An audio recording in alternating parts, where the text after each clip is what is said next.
কুরআন আছে, পীরের অভাব নাই, রং বেরঙের বক্তা আছে, কিন্তু বাংলার মাটিতে ইসলাম না। রাষ্ট্রপতি গিয়েছে কোথায়? কোন দিক বলে? এই দিক। হাঁটতে হাঁটতে গিয়ে দেখে রাষ্ট্রপতি কলস এইভাবে নিয়ে আসতেছে। লোকটা জিজ্ঞাসা করছে, আপনি কি রাষ্ট্রপতি? বলে, আমি ওমর।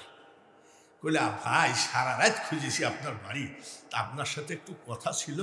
তবে সে বাড়িতে চলেন। বলে, বাড়ি যাওয়ার মতো টাইম আর আমার নাই। বলেন বলেন। বলছে, বলবো তো আপনি কলসটা একটু নামান, দেরি হবে কথাটা। রাষ্ট্রপতি বসেছে, ঠিক হাঁটুর উপরে কলসটা এইভাবে রেখেছে। ভাই নিচে রাখেন। রাষ্ট্রপতি ওমর বলেন, না আপনি বুঝবেন না। ফামাইয়া আমাল মিসকালা যাররাতিন খায়রান ইয়ারা যাররাতিন শাররান ইয়ারা। যাররা যাররা হিসাব দিয়েই আপনাকে জান্নাতে যেতে হবে। আমাদের দেশের বাউল ফকিররা নামাজ না পড়লে কি হবে? কথাগুলো বড় মারাত্মক কথা। তার মার বলে কি, যা করো তাই করো রে মন, পিছের কথা রেখো স্মরণ বরাবরই। ও তোর পিছে পিছে ঘুরছে সমন, কোন দিন হাতে দেবে দড়ি। এটা কি জন্য বলছে জানেন? বড়ই কিনতে যান না বাজারে, বাজারে বড়ই বেছে না? কত করে ভাই? বলে 60 টাকা। দাও 1 কেজি। বড়ই আলা 1 কেজি ওজন করতে করতে আমরা 250 মেরে দিই। দেয় না নাকি? দেয় না নাকি? আচ্ছা, এই যে ক্যাক ক্যাক করে খালি গিলেন, এই গিলার কি হিসাব লাগবে না নাকি? আমার শালা এসে বলছে, দুলা ভাই 1 কেজি আঙ্গুর নেব। তাহলে আমার শালা বলছে, আঙ্গুর 1 কেজি দাও। আঙ্গুর আলা আঙ্গুর মাপে, আর আমার শালা খালি গিলে। আমি তোর বাপেরটা গিলিস নাকি? বলে, ও কোনো ব্যাপার না। ব্যাপার আগে মইরে দেখ রে, কার ফল তুমি অবৈধভাবে খেয়েছ, কাকে তুমি চার দোকানে বসে চিনো না শোনো না গীবত করেছ, যাকে তুমি বদনাম করেছ, যে ইমামের পিছনে নামাজ পড়ো শুধু ফজর।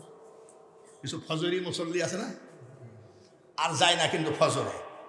কিছু আছে মাগরিবি মুসল্লি, 5 ওয়াক্ত যায় না কিন্তু মাগরিব পড়ে। 4 দোকানে এই 1 ওয়াক্তর গরমে কয়। তারপরেও ছেলে যদি না ঘুমায়, ওই মিথ্যাবাদী সিটার বাটপার মা ডাক দিয়ে বলে, ঘুমা, জানলা দিয়ে ভূত তাকায় আসে। তারপরেও যদি ছেলে না ঘুমাই, ওই মা ডাক দিয়ে বলে, আমাদের ঘরের পেছনে আজ 2 দিন ধরে 2টা বাঘ ঘোরাঘুরি করে। ও মা, সব থেকে সন্তানের প্রথম উস্তাদ হলো মা, সব থেকে সন্তানের প্রথম হোটেল হলো মার বুকের দুধ। আপনি নিজেই যদি সন্তানকে সিটার বানান, জিন্দেগিতে কোনো হুজুর আপনাকে, কোনো হুজুর ওই ছেলেকে ওলি বানাইতে পারবে না। আমার কাছে মন্ত্র শিখে নাও। ছেলে কাঁদতেছে, মা 20 টাকার একটা চকচকা নোট সামনে ধরো, 100 বার ইয়া আল্লাহ পড়ে দে, এই নে 20 টাকা। চকচকা 20 টাকার নোট দিলে ছেলে তসবিহ ধরবে কি ধরবে না? জোরে কোন? 20 টাকা নিবে। পরের দিন বলবে, মা আজকে 50টা টাকা দরকার ছিল। মাগো, আপনি বলেন কালকে 100 বার পড়েছি, 20 টাকা দিয়েছি, আজকে 300 বার ইয়া আল্লাহু ইয়া রহমান ইয়া রহিম, আল্লাহর 3খানা নাম তুই 300 বার জপে দে, এই নে 50 টাকা। ছেলে তসবিহ জপবে কি জপবে না? মা শাশিরা, আমি আগেই বলেছি, আপনাদের বিরুদ্ধে বলার বক্তা আমি না। যদি অলির মা হতে চান, সন্তানকে যদি অলি বানাতে হয়, আগে আপনাকে অলির মা, আপনাকে আগে অলি হওয়া লাগবে। আমি কি মেয়েদের বিরুদ্ধে বললাম? খাজা মঈনুদ্দিন চিশতি, জোরে কোন মারহাবা। 90 লক্ষ অন্য জাতিকে মুসলমান বানাইছে, জোরে কোন কত লাখ? জোরে কোন। মুয়াজ্জিম সাহেব কয়টাকে মুসলমান বানিয়েছে? তারপরে যে পাশেরটা বসে আছে 92 সাল থেকে ফিরে ইমামতি করে। সব বক্তার ওয়াজ তো শুনলামই। প্রধান বক্তা কি বলে অধীর ভাবে তাকায় আছে। প্রধান বক্তার সর্বপ্রথম একটাই কথা, হিন্দু, বৌদ্ধ, খ্রিস্টান, চারাল, মুসি, ডোম, মেথর, ইহুদি, নাসারা, পৃথিবীতে বহু জাতি আছে, আছে কি নেই? প্রধান বক্তার একটা কথা মনে রাখেন, যত জাতি পৃথিবীতে থাক, মুসলমান জাতি আল্লাহর কাছে শ্রেষ্ঠ জাতি। জোরে কোন সুবহান। এটা কোথায় পাবেন? লালন গীতির ভিতরে, রবি ঠাকুরের গানের ভিতরে, কবি নজরুলের গানের ভিতরে না। আল্লাহ তাআলা বলেন, হাক্কা তুকাতিহি ওয়ালা তামুতুন্না ইল্লা ওয়া আনতুম মুসলিমুন। এই কথাটা কার? মুসলিমুন শব্দই তো মুসলমান নাকি? আল্লাহ বলছেন, প্রকৃত মুসলমান না হয়ে তুমি কবরে এসো না। তাহলে আমার কাছে আর অন্য কোনো জাতির কোনো দাম নাই। আল্লাহ যখন বলেছে মুসলমান, তাহলে মুসলমান হলো পৃথিবীর শ্রেষ্ঠ জাতি। বলুন আলহামদুলিল্লাহ। প্রধান বক্তার কাছ থেকে কি পেলাম? শ্রেষ্ঠ জাতি মুসলমান। সব জাতির ধর্ম আছে, মুসলমানেরও ধর্ম আছে। মুসলমানের ধর্মের নাম কি? ইসলাম। যত ধর্মই থাক, আল্লাহর কাছে ইসলাম ধর্ম সর্বশ্রেষ্ঠ ধর্ম, এতে কোনো সন্দেহ নাই। বলেন আলহামদুলিল্লাহ। কোন আয়াতে পাবেন? ইন্নাদ দীনা ইনদাল্লাহিল ইসলাম। জাতি আমরা শ্রেষ্ঠ, ধর্মও আমাদের শ্রেষ্ঠ। দুটো পেলাম। 3 নম্বর, সব জাতির কিন্তু কিতাব আছে, আমাদেরও কিতাব আছে। আমাদের কিতাবের নাম কি? ওদের কিতাব বিড়ি খাতে খাতে পড়লেও গুনাহ নাই। বাথরুমে বসেও যদি ওদের কিতাব পড়ে কোনো অপরাধ নেই। আর বিনা ওযুতে টাচ করা যাবে না, সেটার নাম কি? বলেন আলহামদুলিল্লাহ। আপনাদের এই জান্নাতুল বাকি গোরস্থানটা কোন দিকে? ডান পাশে। অল পৃথিবীর যত জাতি আছে তাদের ধর্মযাচককে বলেন, তোদের কিতাব লিয়ায়। গরু জবাই করে খাওয়াবো, খাসি জবাই করে খাওয়াবো, ভেড়া জবাই করে খাওয়াবো, পাঁঠা জবাই করে খাওয়াবো। ওরা তো আবার পাঁঠা খায়, সব খাওয়াবো। তোদের কিতাবগুলো আমাদের গোরস্থানে খতম কর। 1 মাস ব্যাপী গোরস্থানে যদি তামাম জাতির কিতাব খতম পড়া হয়, গোরস্থানবাসী নেকি পাবে কয়টা? জোরে বল।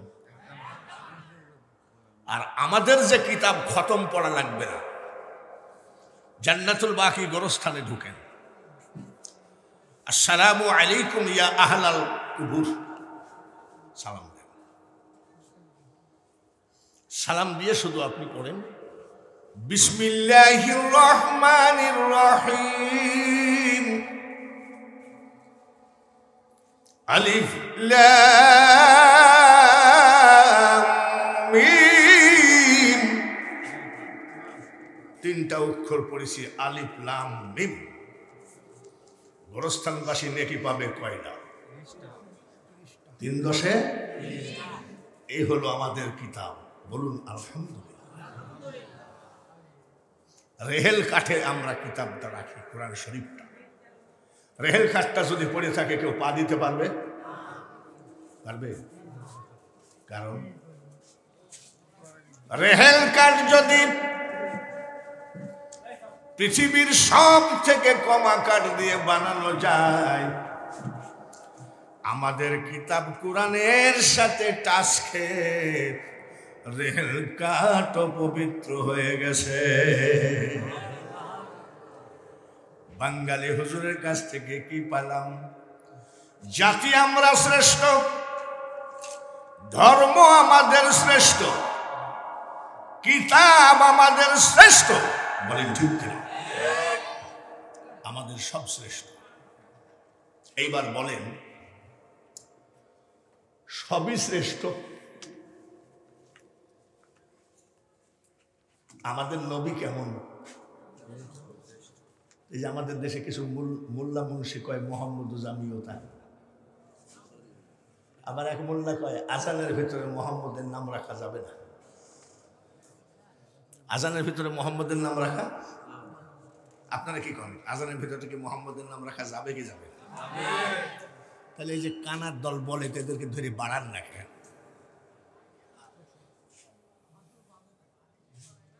কত বড় বেয়াদব যে মোহাম্মদের নাম কলেমার ভিতরে রাখা যাবে।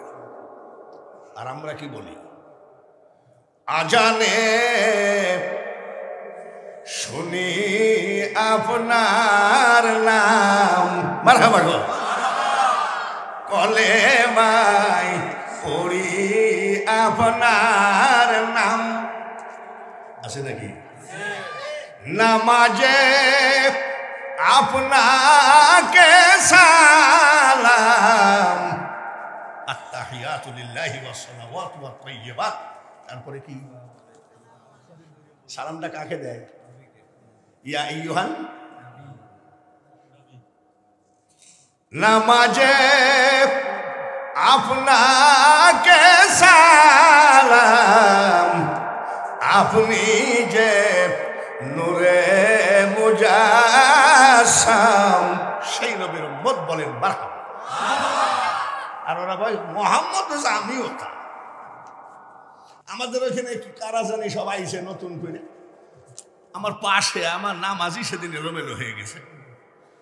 ওর দিক তাকায় থাকতে থাকতে আমার নামাজ শেষ।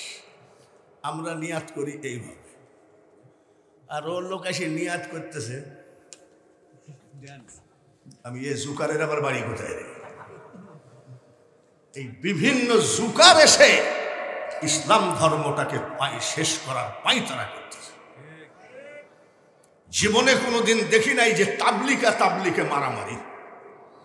তাবলিকের তরিকা হলো এক প্লেটে 4-5 জন বসে খাওয়া, যাতে মহাব্বত বাড়ে। ঠিক কিনা?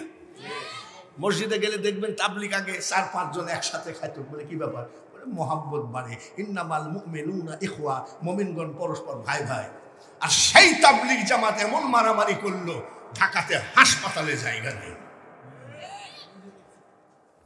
মারা গেছে 3টা। কয়টা মরছে? 3টা। বাইতুল মুকাররম জাতীয় মসজিদের ভিতরে জুতার বাক্স নিয়ে শুধু জুব্বালারা মারামারি। না, এগুলো বলা যাবে না নাকি? এসব কোন ধর্ম? ইসলাম তো মারামারির ধর্ম নয়, ইসলাম তো শান্তির ধর্ম। ঠিক কিনা? এই বিভিন্ন জুকারের দল এসে সব এলোমেলো করছে আপনার এই এলাকার ভিতরে। আমার কি ভালো ভালো জায়গায় দাওয়াতের অভাব আছে? শহর বাজারে দাওয়াত পায় না, আর এই মুয়াজ্জিম হুজুরের কারণে কালিয়া করে দাওয়াত নিতে হয়। সুজা প্রথম যখন আসি, সুজা আমি মনে করলাম যে সুজা তো এমনই সুজা। মোহনপুরে মোটর গাড়ি রাখি, নদী পাড়ি দিয়ে এই মোটর সাইকেলে এইভাবে। তখন থেকে আপনারা আমাকে ছাড়েন না। 2টা লোক যেন এই গ্রামে না ঢুকে। একটা হলো গাঁজাখোর ভণ্ডপীর, আর আরেকটা হলো এসব জুকার যেন না ঢুকে। সব এলোমেলো করে দেবে ধর্মকে। ঠিক? আমার নবী সম্পর্কে আল্লাহ তাআলা বলছেন, ইন্নাকা লা আলা খুলুকিন আযীম। এই কথাটা কার? আল্লাহ বলছেন, আমার হাবিবকে আমি উত্তম চরিত্রের অধিকারী করে পাঠিয়েছি। তাহলে যে আল্লাহ বলছে আমার নবীকে আমি উত্তম চরিত্রের অধিকারী করে পাঠিয়েছি, আর আমার মতন ধোঁকাবাজ 50,000 টাকা অগ্রিম নিয়ে বক্তার আর কোনো পাত্তা নাই। সেই ধোঁকাবাজ যদি বলে মোহাম্মদ রোজা আমিও তা, তাহলে মনে করতে হবে এই জুকার আর এক জুকার। আমার নবীর চরিত্র সম্পর্কে আল্লাহ তাআলা তারিফ করেছেন, আর তারা যদি বলে মোহাম্মদ রোজা আমিও তা, তাকে মানা যাবে নাকি ওটাও মানবেন? নবী কি আমাদের মতো? ভাইয়ারে আমার, নবীজির মা আমিনা খাতুন গোসলখানা থেকে বের হলেন, নবীজির দাদি ঢুকলেন। নবীজির দাদি গোসল কমপ্লিট করে গোসলখানা থেকে বের হয়ে নবীজির দাদা আব্দুল মুতালিবকে বলছেন, স্বামী গো, একটা কথা বলবো। বলে কি? আমাদের বৌমা তো বিধবা। বলে হ্যাঁ।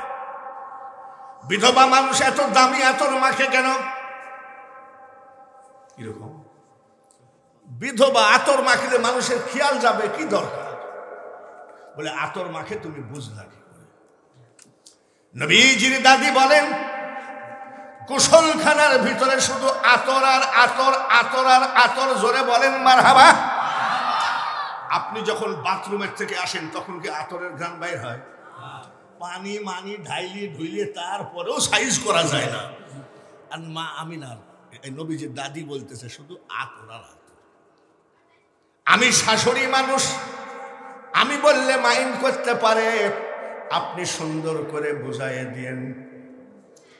নবীজির দাদা বলে, স্ত্রী তুমি চোখ থাকো দেখি। মা আমিনাকে নবীজির দাদা ডাকলে, শোনো বৌমা, আমার ছেলে তো নাই, তুমি বিধবা, তো দামি আতর মাইখো না, মানুষের খেয়াল রাখ। মা আমিনা বলেন, আব্বা আমি জীবনে কোনোদিন আতর টাচ করি নাই। সুবহানাল্লাহ বলে। কি কও? বলে আমি আতর টাচ করি। কুরাইশ বংশের বউ হয়ে তুমি এত বড় মিথ্যা কথা বলছো, তুমি অত দূর দাঁড়ায় আসো, আমি এখান থেকে আতরের ঘ্রাণ পাচ্ছি, এরকম মিথ্যাবাদী তুমি? মা আমিনা বলে, আব্বা আমি জীবনে কোনো মিথ্যা কথা জানি না, মিথ্যা কথা বলি না। সুবহানাল্লাহ। তাহলে নবীজির মাও তো পবিত্র নাকি? বলে তাহলে আতরের ঘ্রাণ কেন?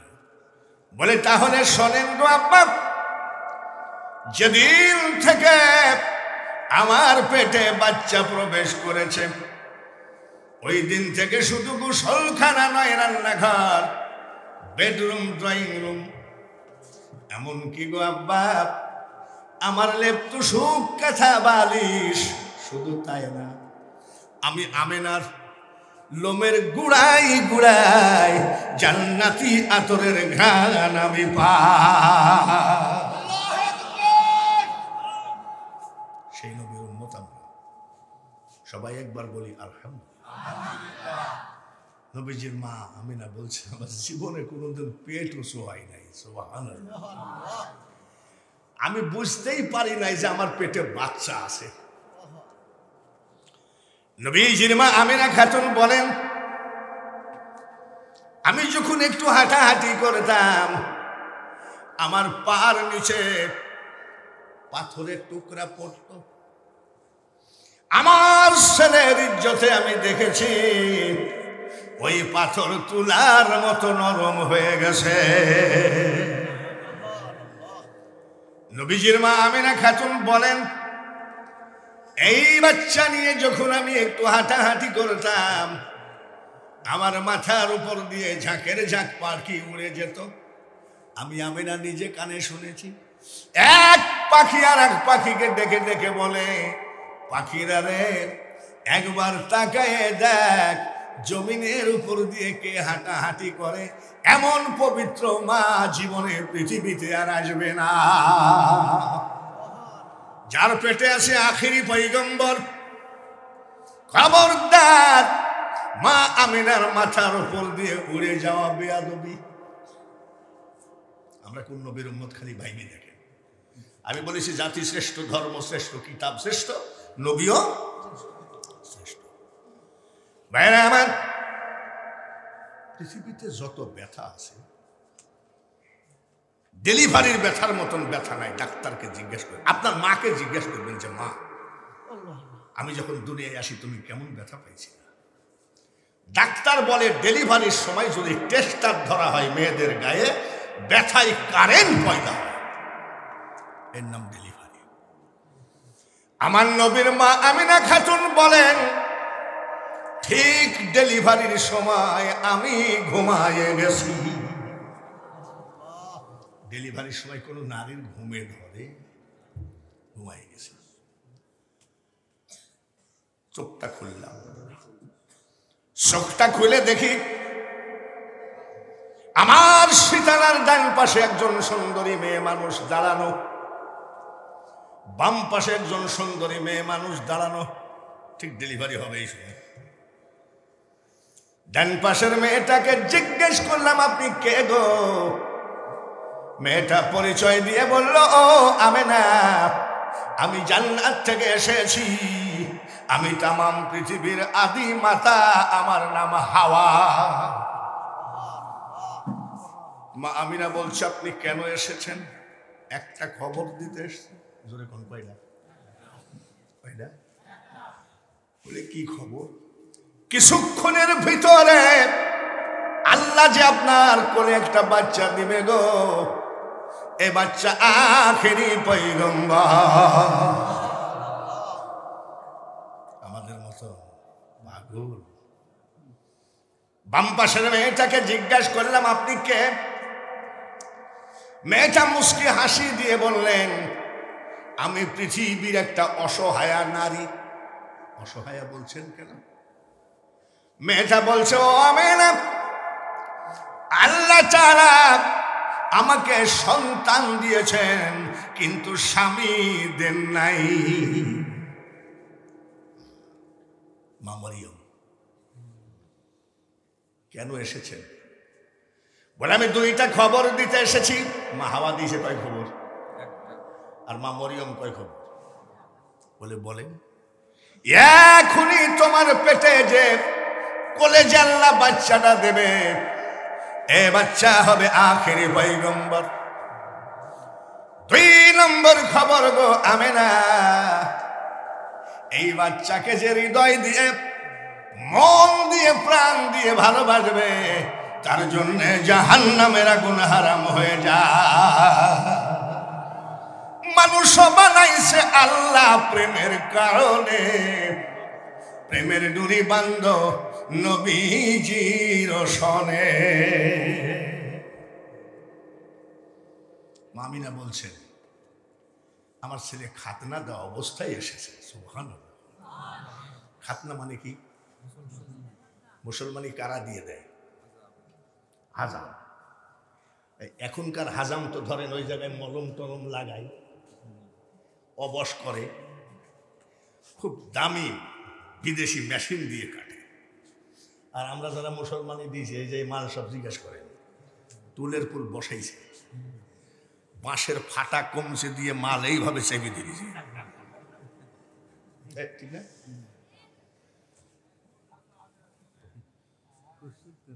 একটা ওষুধ জুটে নাই, একটা ট্যাবলেট জুটে নাই রে কালিয়া করে মুরব্বীরা তেনা পোড়ানো কালি লাগাইয়ে দিয়েছে, আর না হয় ওই সোলার কয়লা লাগাইয়ে দিয়েছে। ভাই ঠিক আছে, আর মা আমিনা বলছেন, আমার ছেলে খাতনা দেওয়া অবস্থায় এসেছে। সুবহানাল্লাহ। কারণ কি? এখানে যত মানুষ মুসলমানি দিয়েছেন, আপনার এই মেশিনটা হাজামে হাত দিয়েছে কিনা দেয়নি? হয়তো বলতে পারেন, না ভাই আমার নুনু আমি লাড়তে দিইনি। ওই জায়গায় হাজামে হাত দিয়েছে, যেরকম দিয়েছে। আমার আল্লাহ বলেন, এ মুনাফিক যারা বলিস মোহাম্মদ ও যা আমিও তা, আমার আল্লাহ বলে, তাম পৃথিবীর মানুষের ইজ্জত হাজামে দেখবে রে, আমার হাবিবের ইজ্জত কোনদিন হাজামে দেখতে পারবে না। আমাদের নবী শ্রেষ্ঠ, বলেন আলহামদুলিল্লাহ। এটা গণতন্ত্র, আমরা যাকে বানাবো সেই তো হবে, ঠিক কি নাম? সালমান এফ রহমান। চোরের মতন পলাচ্ছিল। শুনলাম যে ৩৬,০০০ কোটি টাকা ব্যাংক থেকে লোন নেব। পলাশকে বাঙালি হুজুরকে যদি পুলিশে গুলি করে মারে, গুলি খেয়ে মরতে রাজি আছি, কিন্তু এই নূর নবীজির প্রেমের দাড়ি কাটতে রাজি না। দাড়ি কাটে পলালো কেন? এই দাড়ি নবীর প্রেমের দাড়ি নয়, এই দাড়ি মোহাম্মতের দাড়ি নয়, এই দাড়ি হলো টাকা চুরি করার জন্য সাইনবোর্ড ছিল। আবার মনে করেন না যে হুজুর রাজনীতি করতেছেন নাকি? আমি যতবার আসছি কোনোদিন রাজনীতির ওয়াজ আমি করেছি নাকি? আমি রাজনীতির পক্ষেও নাই, বিপক্ষেও নাই। তবে সুযোগ যখন এসেছে একটা ভালো নেতা দরকার, ঠিক কিনা? নেতাদের লজ্জা শরম আছে, জনগণেরই লজ্জা শরম নেই। গত নির্বাচনে মসজিদে জুম্মার দিনে ২০০০ টাকা জুম্মার ভিতরে এই গোলমাল খায় ভোট দিস। খোদার কসম ভাবিসনি ভোট তোর। মসজিদের বারান্দায় যাই যেই নৌকা মার্কা ৫,০০০ টাকা দিয়ে বলছে নৌকা ভোট দিস, বলে খোদার কসম ভোট তোর। ভোট কয়টা? জনগণ এই ২,০০০-৩,০০০ টাকায় বিক্রি হয়ে আর মায়ের খাইয়েন না। এ দুনিয়া আমার তো দুই একটা গানে টান মারা অভ্যাস। এ দুনিয়া দেখতে সুন্দর রে মানুষ, শুধু মায়ার ঘর। আইসো একা যাইবা একা, কিসের অহংকার রে বলো, কিসের অহংকার। নবাব সিরাজউদ্দৌলা বলেছিল বাংলা বিহার উড়িষ্যার অধিপতি আমি। সেই নবাব সিরাজউদ্দৌলার কবর দেখতে গেলাম, গরুতে পেশাব করে আর ঘাস খায়। ওই নবাবের গরু খেদানোর ক্ষমতা না। আজকে বাঙালি হুজুর ওয়াজ করতে পারে, তাই সারা বাংলাদেশে এত দাম। ওয়াজটুকু বন্ধ হয়ে গেলে ৪ দোকানদার বলবে চাষা উঠে যা। ঘোড়া যদি অসল হয়ে যায় ১ পয়সার দাম নাই। আবার যদি কেউ গোপনে বলে গরুর মাংস, গরুর মাংসের দামে চুরি করে বেচা যায়। ওরে মানুষ, এত টাকা টাকা করো, মারা গেলে তোমার একটা নখেরও দাম নাই, চুলের দাম নাই, চোখের দাম নাই, তোমার হাড় হাড্ডি কলিজার ১ পয়সার দামও না। যেদিন তোমার ডাক পড়িবে ওই কবর মাঝে শুইতে, আর জোগাড় কিছু করছো বন্ধু তার মাঝে বিষাইতে। অনেক ওয়াজ আছে, মা বোনেদেরও তো কিছু ওয়াজ করার দরকার আছে নাকি? মেয়ের প্যান্ডেল নাই নাকি? আছে, পুরুষের চাই বেশি। তাই যদি হয় মা শাশিরা তোমরা রেডি থাকো, কমপক্ষে ২০ মিনিট তো তোমাদের ওয়াজ করবই।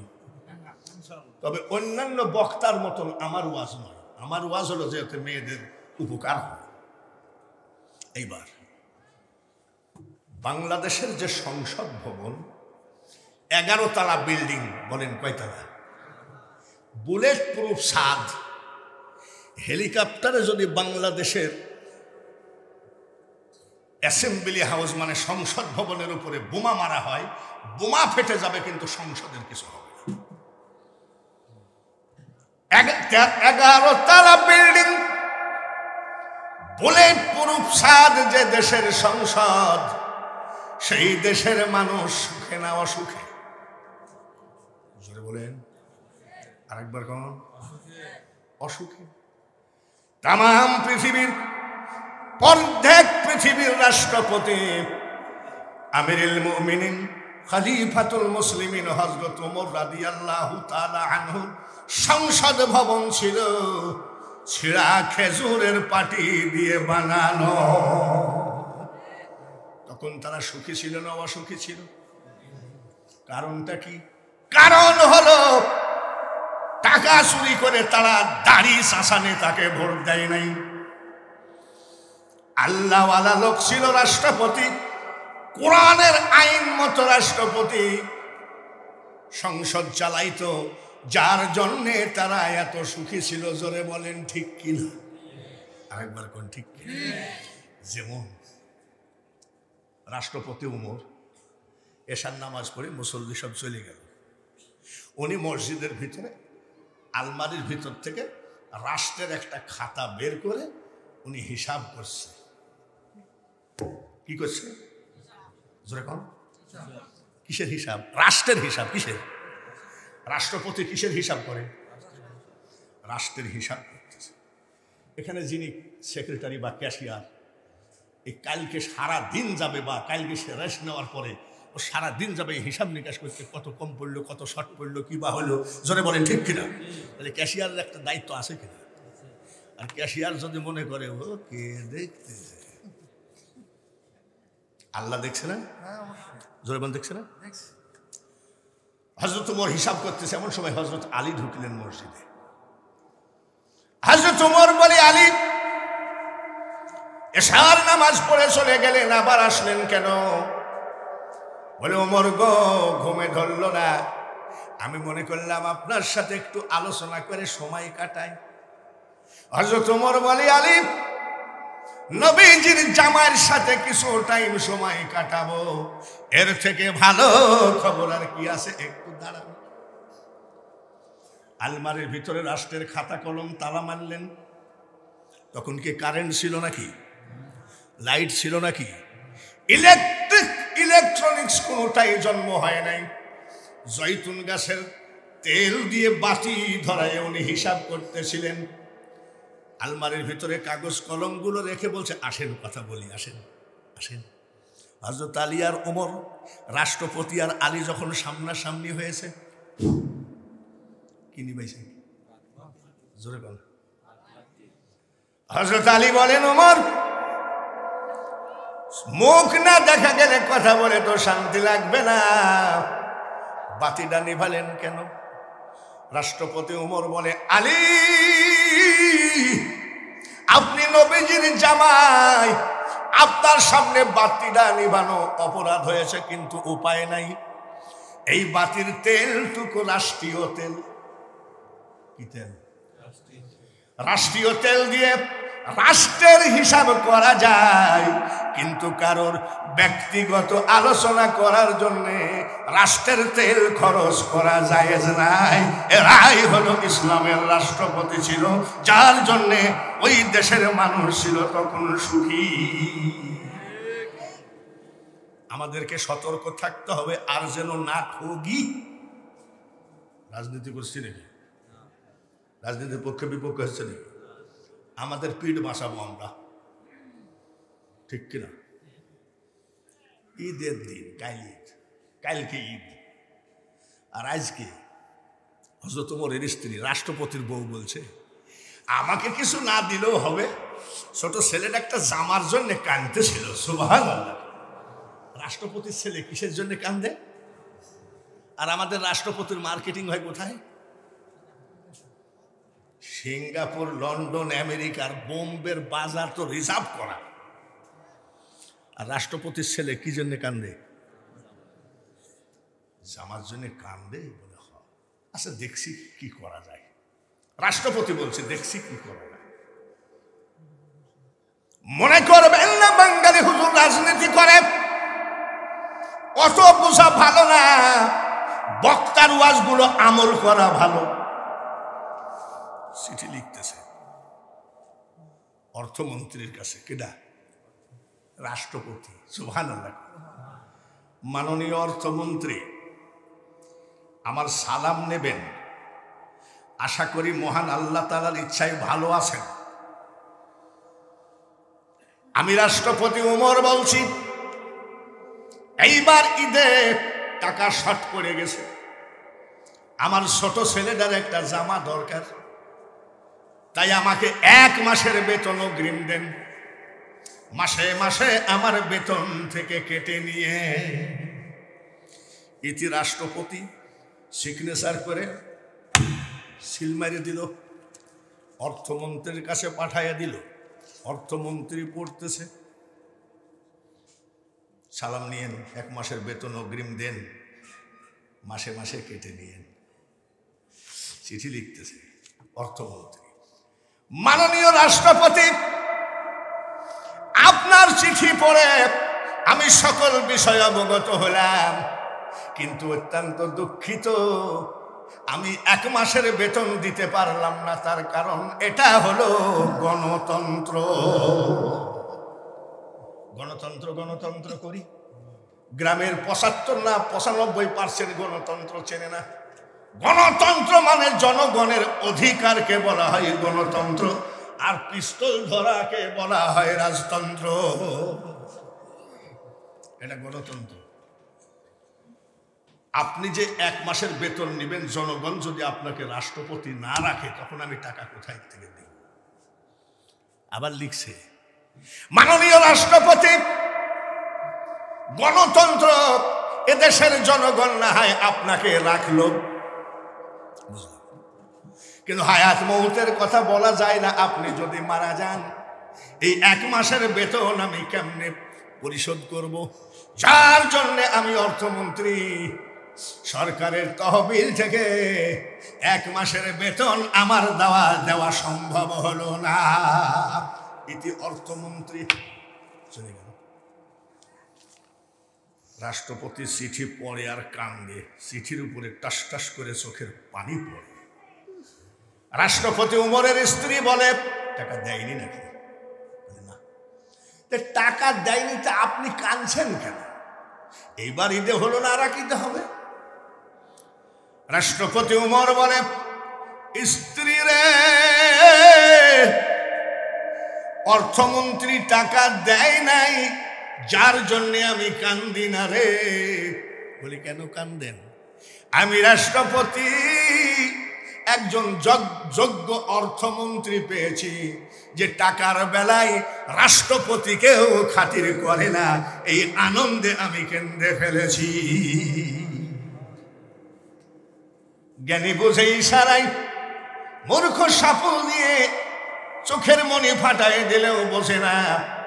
এমন সৎ নেতা, এমন সৎযোগ্য নেতা যদি আমরা ম্যানেজ করতে না পারি, আজীবন ঠকেই যাব, জীবনে জিতার আশা না।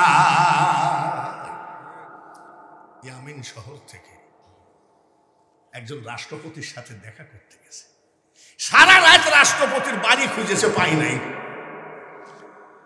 আমাদের দেশে রাষ্ট্রপতি থাকে কোথায়? বঙ্গভবনে।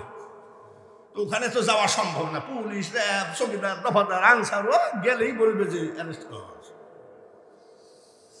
মসজিদে নামাজ পড়ছে, নামাজ পড়ে জিজ্ঞাসা করছে, ভাই আমি ইয়ামিন শহর থেকে আসতেছি, রাষ্ট্রপতির বাড়িটা সারা রাত খুঁজছি, রাষ্ট্রপতির বাড়িটা কোনটা গো?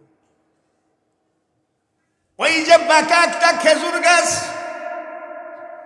খেজুর গাছের নিচে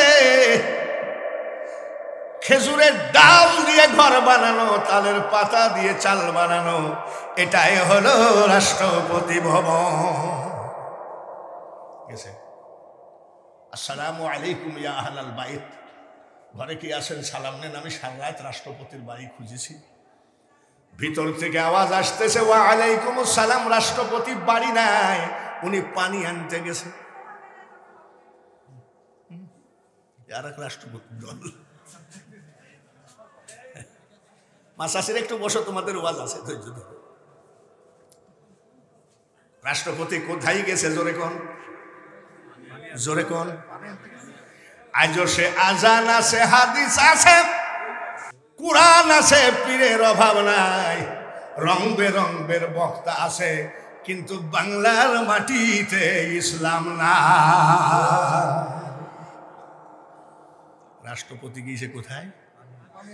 কোন দিক বলে? এই দিক। হাঁটতে হাঁটতে গিয়ে দেখে রাষ্ট্রপতি কলস এইভাবে নিয়ে আসতেছে। লোকটা জিজ্ঞাসা করছে, আপনি কি রাষ্ট্রপতি? বলে, আমি উমর। কইলা ভাই সারা রাত খুঁজেছি আপনার বাড়ি, তা আপনার সাথে একটু কথা ছিল, তবে সে বাড়িতে চলেন। বলে বাড়ি যাওয়ার মতো টাইম আর আমার নাই। যে বলেন বলেন, কইছে বলবো তো আপনি কলসটা একটু নামান, দেরি হবে কথাটা। রাষ্ট্রপতি বসেছে, ঠিক হাঁটুর উপরে কলসটা এইভাবে রেখেছে। ভাই নিচে রাখেন।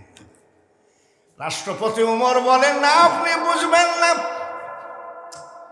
ফামাইয়া আমাল মিসকালা যাররাতিন খায়রান ইয়ারা যাররাতিন শাররান ইয়ারা, যাররা যাররা হিসাব দিয়েই আপনাকে জান্নাতে যেতে হবে। আমাদের দেশের বাউল ফকিররা নামাজ না পড়লে কি হবে? কথাগুলো বড় মারাত্মক কথা। তার মার বলে কি, যা করো তাই করো রে মন, পিছের কথা রেখো স্মরণ বরাবরই। ও তোর পিছে পিছে ঘুরছে সমন, কোন দিন হাতে দেবে দড়ি। এটা কি জানে বলছে জানেন? বড়ই কিনতে যান না বাজারে, বাজারে বড়ই বেছে না, কত করে ভাই? বলে 60 টাকা, দাও 1 কেজি। বড়ই এলা 1 কেজি ওজন করতে করতে আমরা 250 মেরে দিই। দেয় না নাকি? দেয় না নাকি? আচ্ছা এই যে ক্যাক ক্যাক করে খালি গিলেন, এই গিলার কি হিসাব লাগবে না নাকি? আমার শালা এসে বলছে দুলা ভাই 1 কেজি আঙ্গুর নেব, তাহলে আমার শালা বলছে আঙ্গুর 1 কেজি দাও। আঙ্গুর আলা আঙ্গুর মাপে, আর আমার শালা খালি গিলে। আমি তোর বাপের তা গিলিস নাকি? বলে ও কোনো ব্যাপার না, ব্যাপার আগে মইরে দেখ রে, কার ফল তুমি অবৈধভাবে খেয়েছ, কাকে তুমি চার দোকানে বসে ছিল না শোনো না গীবত করেছো, যাকে তুমি বদনাম করেছো, যে ইমামের পিছনে নামাজ পড়ো শুধু ফজর। কিছু ফজরি মুসল্লি আছে না, আর যায় না কিন্তু ফজরে। কিছু আছে মাগরিবি মুসল্লি, 5 ওয়াক্ত যায় না কিন্তু মাগরিব পড়ে।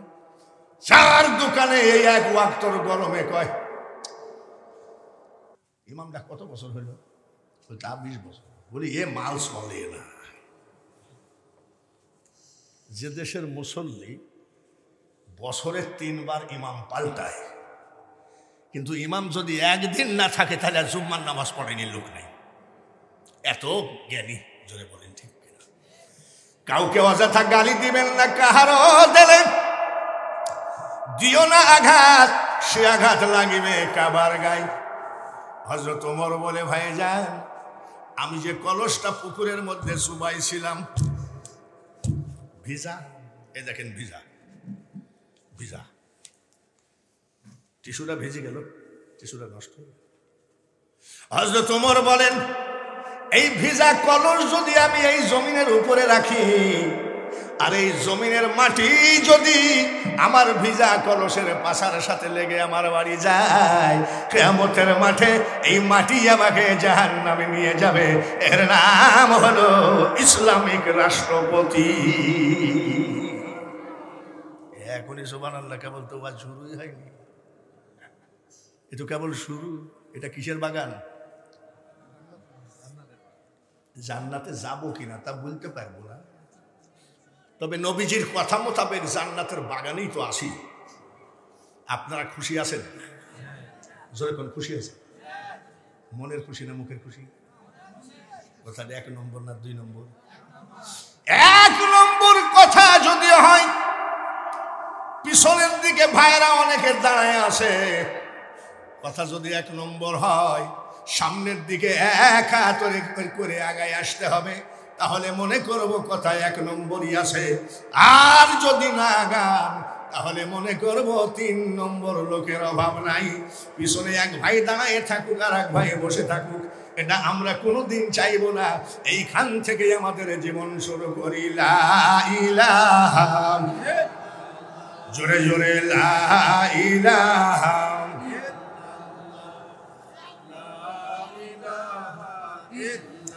আসেন সবাই লা ইলাহা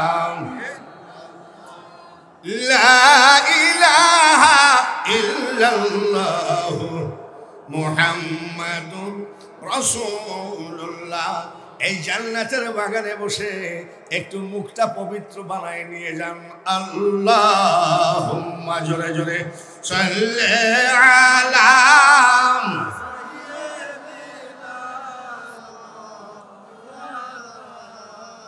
মারহাবা ওয়ালা আলিস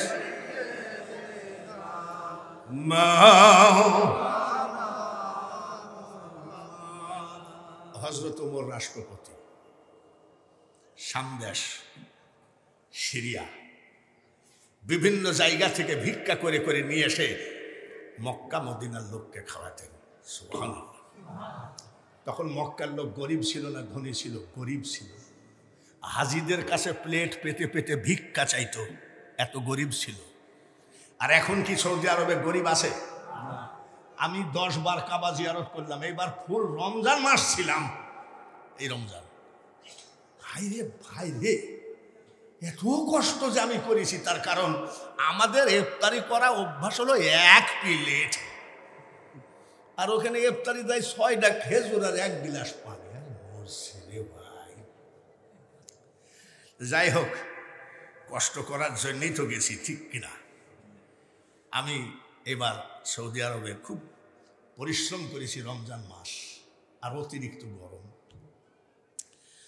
অনেকে আমার জন্য বিভিন্ন ফল ফ্রুট নিয়ে আসতো, কিন্তু আমি কয়টা খাবো? আসে না অনেক আত্মীয় স্বজন ভক্তবিন্দু বন্ধু বান্ধব আছে, তো যে কোনো খাবার বাঁচলে যে একটা গরিব বা ফকিরনিকে দিবেন। সৌদি আরবে কি ফকির আছে? জোরে কোন? কিন্তু ওই টাইমে ছিল। হযরত ওমর শামদার সিরিয়া বিভিন্ন জায়গা থেকে মানুষের কাছ থেকে সাহায্য চেয়ে চেয়ে নিয়ে এসে মক্কার মানুষকে খাওয়াতেন। আল্লাহ কি মানুষের কাছে হাত পাতা পছন্দ করে নাকি? আমরা হাত পাত কার কাছে? রাষ্ট্রপতি চাইবে কার কাছে? নাকি বিভিন্ন ইহুদির কাছে পাওজড়ায় ধরে চাইবে নাকি? আল্লাহর ভান্ডে কি কমতি আছে নাকি? আমরা তোমার দ্বারের ভিখারি গো মওলা, তোমার দ্বারের ভিখারি, অন্য দ্বারের আশা না করি, একমাত্র আল্লাহর কাছে চাইতে হবে। উনি বুঝতে পারেনি। এক গরিব যার আমলে ভরপুর, স্বপ্নের ভিতরে নবীজি বলছে, শোনো রাষ্ট্রপতির কাছে যাইও। স্বপ্নে নবীজির সাথে কি রাষ্ট্রপতি মন্ত্রীর সম্পর্ক না আমলদারের সম্পর্ক? জোরে বল। লোকটার ঘরের বেড়া নাই, তাকে বলে আসছে রাষ্ট্রপতির কাছে যাই বলবা যে আপনি সামদা সিরিয়া এদেশে দেশে না চাওয়া চাওয়ি করে আপনি আল্লাহর কাছে চান, অভাব থাকবে না। আচ্ছা, এই গরিবটা যে স্বপ্ন দেখেছে রাষ্ট্রপতির কাছে জাতি পারবে? আপনার এলাকার যদি একজন কামলা দেওয়া লোক স্বপ্ন দেখে যে আমাদের রাষ্ট্রপতিকে বলে আইসো তাহাজ্জুদের নামাজ পড়লে অভাব থাকবে না, ও যদি রাষ্ট্রপতির বাড়ির সামনে যে ঘোরাফেরা করে, পুলিশ র্যাব বলবে বাড়ি কই? কালিয়াকোর। বলে এখানে কি? বলে আমি একটা স্বপ্ন দেখেছি, রাষ্ট্রপতিকে বলবো। মাজার পরে লাথি মাইরে বলবে, বেটা ফকিন্নের বাচ্চা, তোর আবার স্বপ্ন নাকি? Get out! স্বপ্ন বলতে দিবে? গরিব চিন্তা করছে, আমাকে যে নবীজি বলল, কি করা যায়? আস্তে আস্তে গেছে, দেখে রাষ্ট্রপতি কেবল বের হচ্ছে। সুবহানাল্লাহ। আদবের সাথে দাঁড়িয়েছে, মাননীয় রাষ্ট্রপতি সাহেব, আসসালামু আলাইকুম। রাষ্ট্রপতি ওমর বলে, খবরদার হাত জোড় করবেন না, আপনিও যা আমিও তা। সুবহানাল্লাহ। এইটাকে বলা হয় গণতন্ত্র। কি হয়েছে? বলে আমার একটা কথা বলবো, ভয় লাগতেছে। কি লাগতেছে? রাষ্ট্রপতি ওমর বলে, খবরদার, কোনো ভয় নাই, ইসলামে বাক স্বাধীনতা পছন্দ করে, জোরে কোন মারহাবা। ইসলাম মানে কি? তোমার মনের কথা আমাকে বলবা, আমার মনের কথা তোমাকে বলবো। তুমি যত বড়ই কোটিপতি হও না কেন, গরিবের কথাটা মন দিয়ে শোনার নাম হলো গণতন্ত্র। বলেন, কিছু ভয় নাই বলেন। বলে আজকে আমি শুয়াছিলাম তো নবীজি বলতেছে আপনি এদেশ ওদেশ চাওয়াচাবি না করে আল্লাহর কাছে চান, তাহলে অভাব থাকবে না। রাষ্ট্রপতি উমর বুকের সাথে জড়ায় ধরে বলছে সুবহানাল্লাহ, নবীর সাথে আপনার এত প্রেম, এত ভালো সম্পর্ক, আসেন দোয়া করি। দোয়া করলেন রাষ্ট্রপতি, মাবুদ এদেশ ওদেশ মানুষের কাছে চেয়ে আমি ওমর ভুল করেছি, একমাত্র ধন সম্পদ রুজির মালিক তুমি, কুলিল্লাহ হুম্মা মালিকাল মুলক তুতিল মুলকা মান তাশা। মুনাজাত করলেন, সঙ্গে সঙ্গে আল্লাহ দোয়া কবুল করে নিলেন। সৌদি আরবে তেলের খনি বসাইয়ে দিলেন আল্লাহ, আর তাম পৃথিবীকে বলল তোদের দেশে তেল দেওয়া হবে না, সব সৌদি আরব থেকে তেল কিনবি। এই তেল বেচার টাকাতে, হযরত ওমরের দোয়া, এই তেল বেচার টাকাতে আজকে আরব দেশে অভাব না। এখানে আমি ওয়াজটা বোঝাইতে চাইছি একটা, ও যতই গরিব হোক না কেন, রাষ্ট্রপতির কাছে কথাটা বলার সময় কি বলেছিল? অবশ্যই বলতে পারো ইসলামে বাক স্বাধীনতা পছন্দ করে। নিশ্চয় বুঝতে পেরেছেন আমাদের সামনের ভবিষ্যৎ রাষ্ট্রপতিগুলো, মন্ত্রী মিনিস্টারগুলো আমরা কেমনে বানাবো। ঠিক এই সুন্দরভাবে আমরা যেন আমরা নির্বাচনগুলো করি, আর যেন চোর পুষি না। চোর যে বুরখা পরে দৌড় মারবে, চোর যে দাঁড়িয়েছে দৌড় মারবে, এই ধরনের রাষ্ট্রপতি আমাদের দরকার আছে নাকি? রাজি আছি তো ইনশাআল্লাহ? আলহামদুলিল্লাহ। বাঙালি হুজুর কি ওয়াজ করলে এবার তো বুঝলেনি, বুঝতে পারিছেন না? এবার 20 মিনিট মতো মাত্র মা বোনেদের যদি ওয়াজ করি আপনাদের অসুবিধা আছে? কে জানি বলল যে পুরুষের থেকে ডবল। তো মেয়েরা তো কালকে ধরেন উল্লাপাড়ায় যেতে পারবে না, লাহেরি মোহনপুরে যেতে পারবে না, তো মেয়েদের একটু ওয়াজ করলে আপনাদের ক্ষতি কি? রাজি আছেন? ফ্যাক ফ্যাক করে চিল্লাচ্ছে, একটু চিল্লানোটা বন্ধ করি। আর বন্ধ হবেও না, ও তুই বলি বাবা হবে না।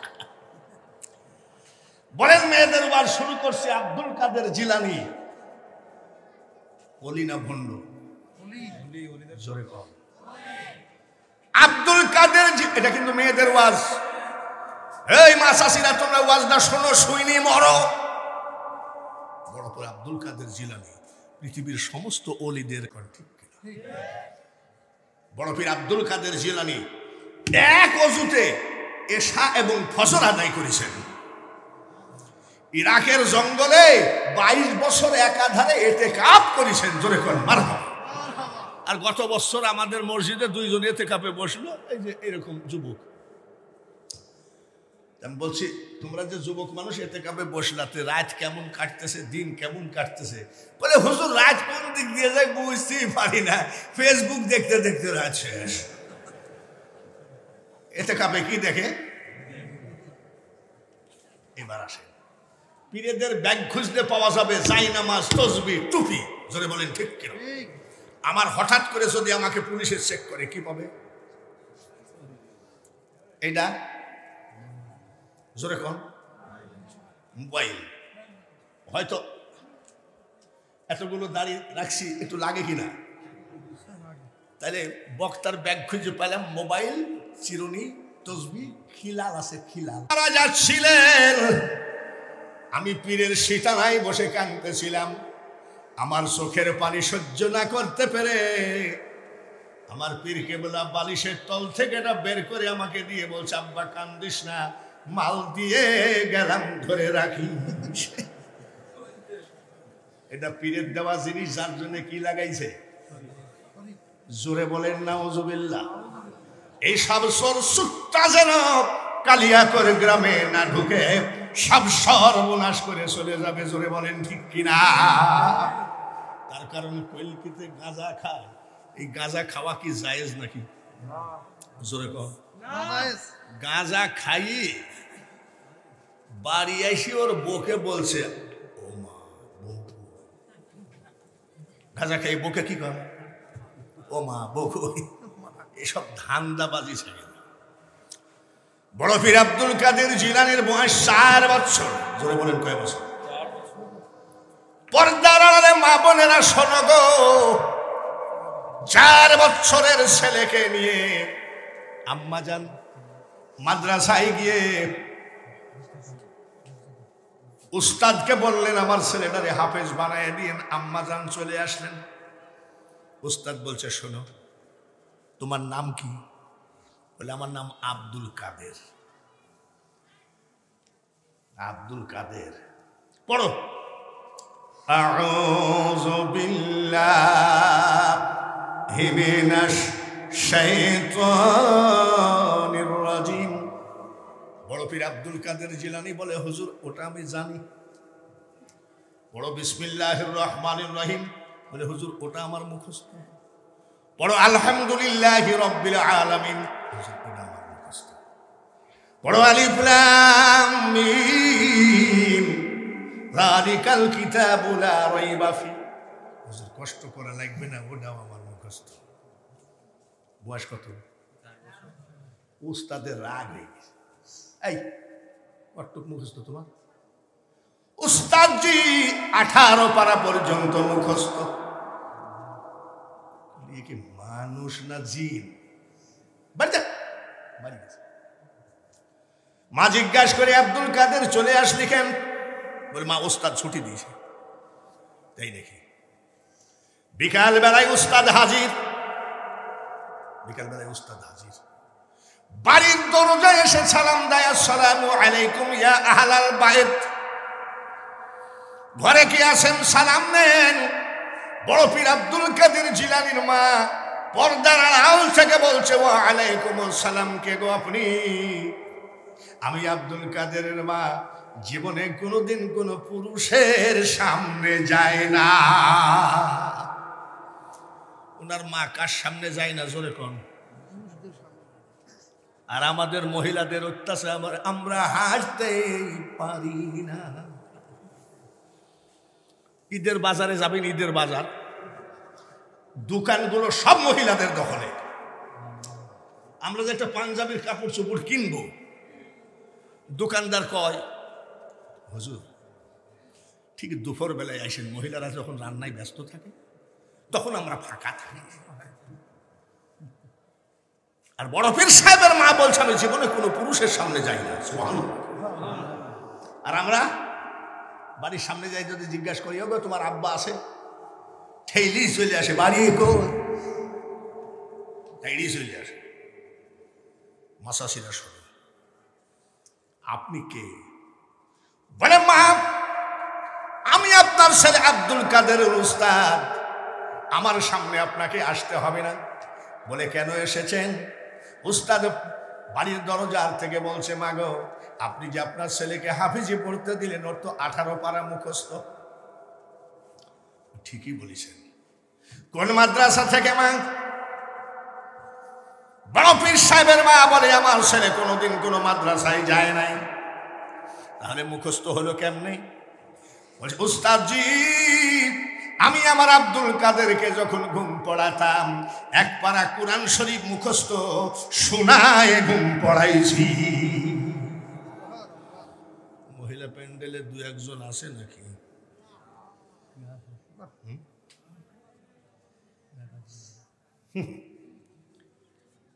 মহিলা প্যান্ডেলে মাসাসিরা ছেলেকে কি বলে? আলহামদুলিল্লাহ রাব্বিল আলামিন, আব্বা ঘুমাও। আর রহমানির রহিম মালিক ইয়াউমিদ্দিন, আব্বা শোনা ঘুমাও। সূরা ফাতিহা পাঠ করে কোনো মা ঘুম পড়াইছে? জোরে কোন? আর আব্দুল কাদের জিলানীর মা বলছে, আমার আব্দুল কাদেরকে যখন ঘুম পড়াতাম এক পারা মুখস্থ শোনায়ে ঘুম পড়াইছি। এরকম মহিলা এই প্যান্ডেলে আসে নাকি?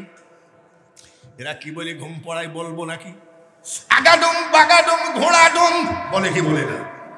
তারপরেও ছেলে যদি না ঘুমায়, ওই মিথ্যাবাদী সিটার বাটপার মা ডাক দিয়ে বলে যে ঘুমা, জানলা দিয়ে ভূত তাকায় আসে। তারপরেও যদি ছেলে না ঘুমাই, ওই মা ডাক দিয়ে বলে আমাদের ঘরের পেছনে আজ 2 দিন ধরে 2টা বাঘ ঘোরাঘুরি করে। ও মা, সব থেকে সন্তানের প্রথম উস্তাদ হলো মা, সব থেকে সন্তানের প্রথম হোটেল হলো মার বুকের দুধ। আপনি নিজেই যদি সন্তানকে সিটার বানান, জিন্দেগিতে কোনো হুজুর আপনাকে, কোনো হুজুর ওই ছেলেকে ওলি বানাইতে পারবে না। আমার কাছে মন্ত্র শিখে নাও।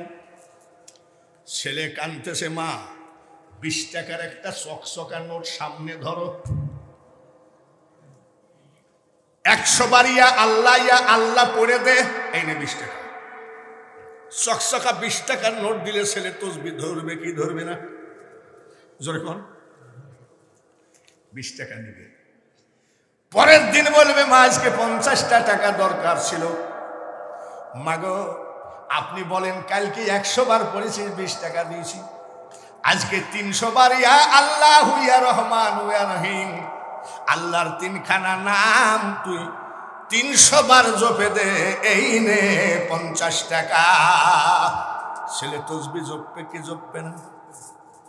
মা শাশিরা, আমি আগেই বলেছি আপনাদের বিরুদ্ধে বলার বক্তা আমি না। যদি অলির মা হতে চান, সন্তানকে যদি অলি বানাতে হয়, আগে আপনাকে অলির মা, আপনাকে আগে অলি হওয়া লাগবে। আমি কি মেয়েদের বিরুদ্ধে বললাম? খাজা মঈনুদ্দিন চিশতি, জোরে কোন মারহাবা। 90 লক্ষ অন্য জাতিকে মুসলমান বানাইছে, জোরে কোন কত লাখ? জোরে কোন? মুয়াজ্জিম সাহেব কয়টাকে মুসলমান বানিয়েছে? তারপরে যে পাশেরটা বসে আছে 92 সাল থেকে ফ্রি ইমামতি করে। ফ্রি মানে ফ্রি,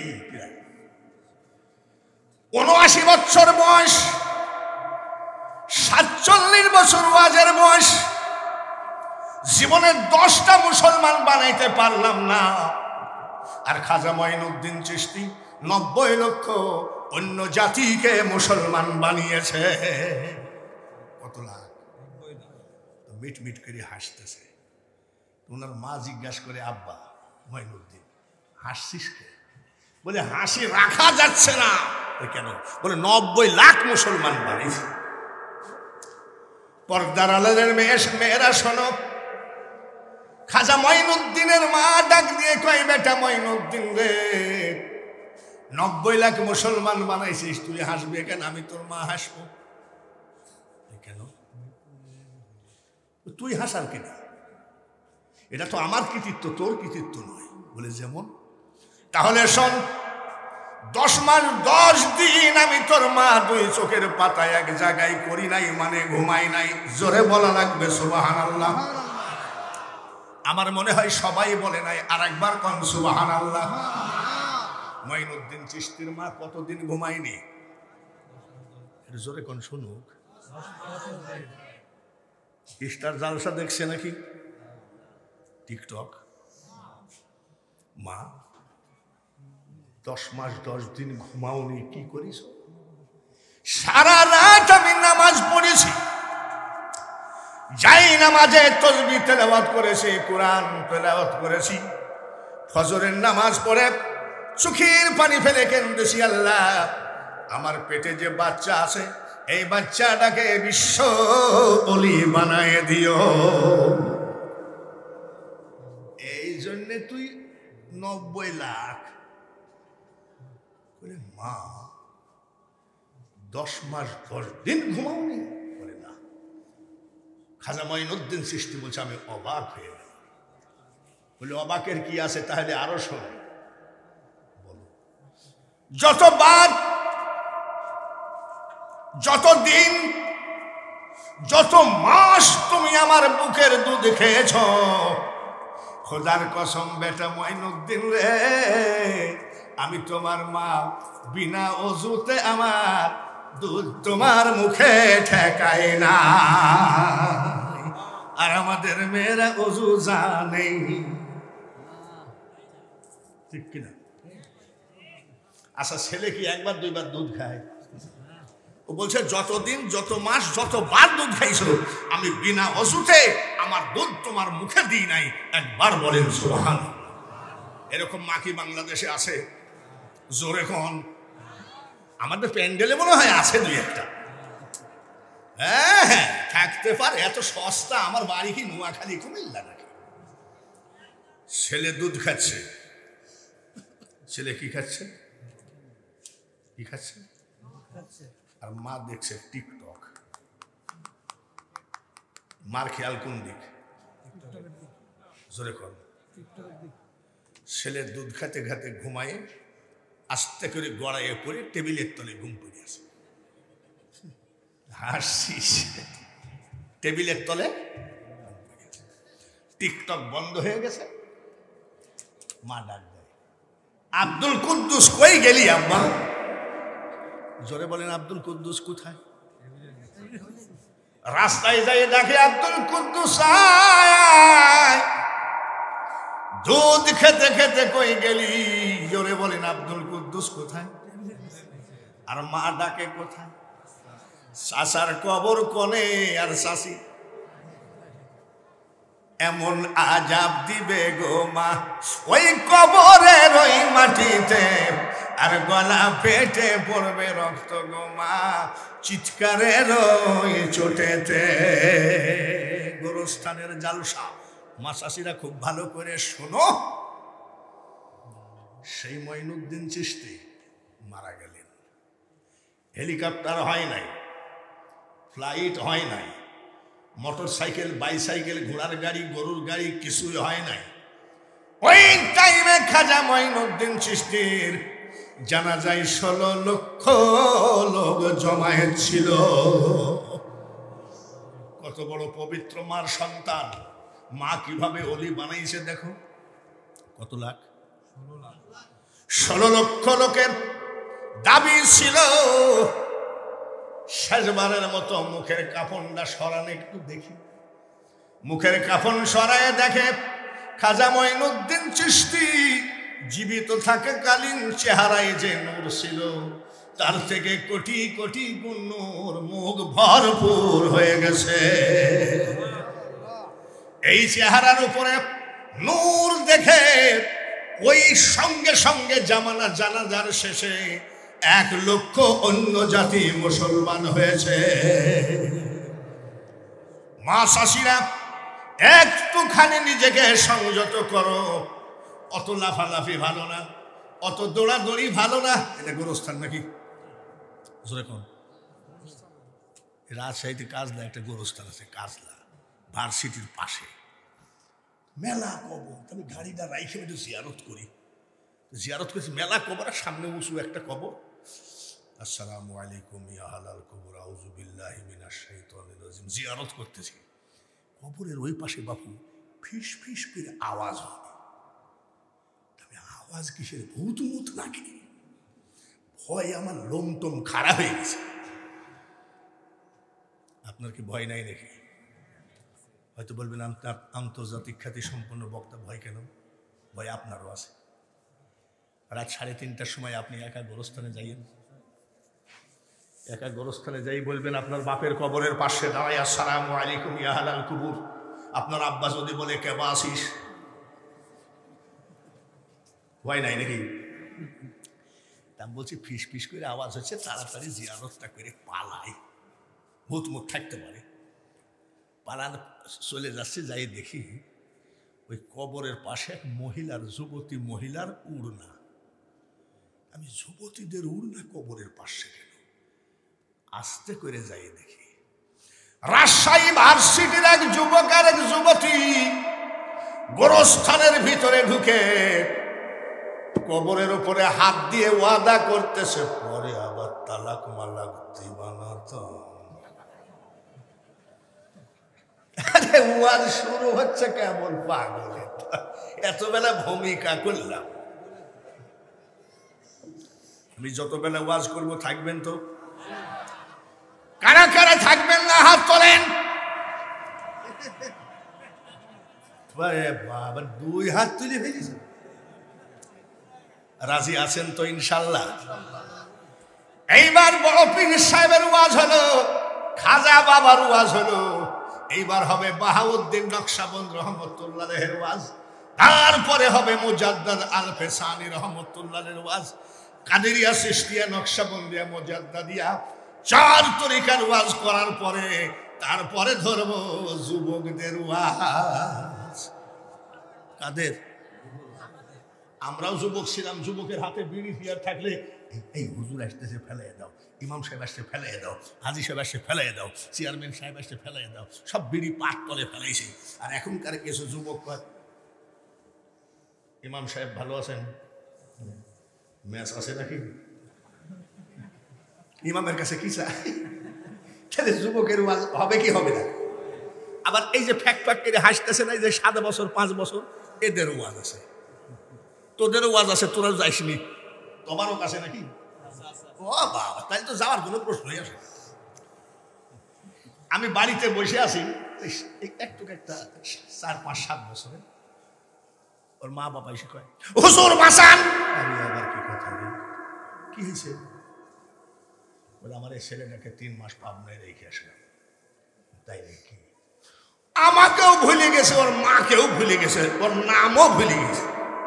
কিন্তু জবর কাহিনী, মা ভুলে গেছে, বাপ ভুলে গেছে, নাম ভুলে গেছে, পাবনা পাগলা গারোতে 3 মাস রেখে আসলো। আমার কাছে কি বলে, হুজুর একটা তাবিজ দেন যাতে আমার ছেলেটা ভালো হয়ে যায়। বলে আমি কি কবিরাজ নাকি? হুজুর একটু দেন, আমার ছেলেটা এদিকে। তোর নাম কি? নাম ভুলে গেছে। তোর আব্বার দিকে তাকে বলছি এইটাকে। আমি আবার কিরম পাগল রে, নামও মনে নাই, বাপকেও চিনছে না। এটাকে ওর মাকে বলছি, দাঁড়া তোকে তাবিজ তো দিব, এর দেখি শুনি দিব।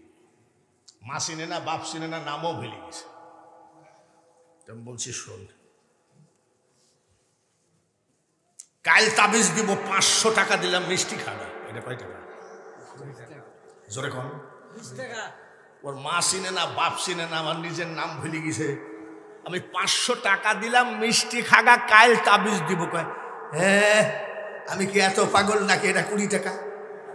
আমি নোট ভালোই ছিল। তোদের ওয়াজ হবে আজ,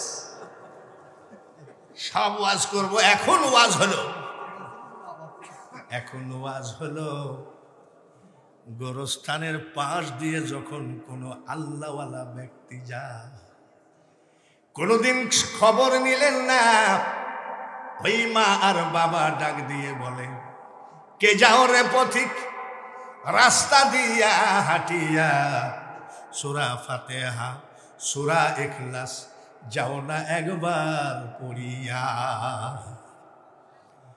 মাদ্রাসা থেকে যখন বাড়ি আসতাম,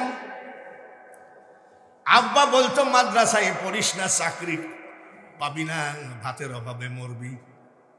আর মা বলতেন, কামাই খাওয়ার আশা করি না রে বেটা, বেটা তুই মরিলে মাটি দিবি, আর মরণ কালে আল্লাহ তাআলা কুরআন পড়ে শোনাবি। আজ তো সেই মার দোয়াতে আমি 47 বছর প্রত্যেকটা ওয়াজে যদি 1 ফোঁটা করে চোখের পানি ফেলি, আমার মা তো জান্নাতবাসী। ধরে বলেন ঠিক? আজকে জান্নাতুল বাকি গোরস্থানের মাহফিল, সারাদিন কার্যকর্ম সব শেষে এসে আজকে বছরে একদিন জমায়েত হয়েছেন।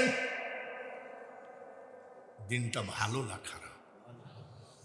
এমনও মানুষ এর ভিতরে আছে, আমিন বললে আল্লাহ তাআলা কিয়ামত পর্যন্ত এই জান্নাতুল বাকি গোরস্থানের আযাব মাফ করে দিবে।